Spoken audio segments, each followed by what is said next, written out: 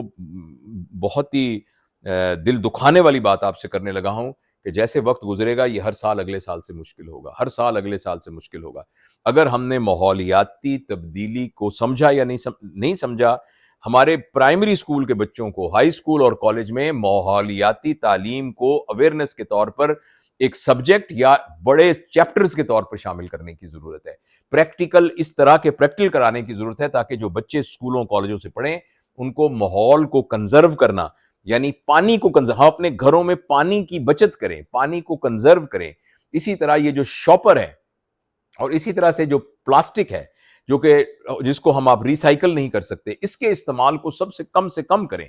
تو یہ وہ مختلف باتیں ہیں جو ہم کر سکتے ہیں، جن کے کرنے سے اس طرح کے خوفناک صورتحال سے ہم بچ سکتے ہیں۔ اگر ہم آج کوشش کریں گے تو کم از کم ہمیں 15-20 سال لگیں گے حالات کو دوبارہ نارمل لانے میں، اور اگر ہم کوشش ہی نہیں کریں گے تو ہر سال اگلے سال سے مشکل ہوتا جائے گا۔ اللہ تعالی ہمیں ہر آفت سے بچائے۔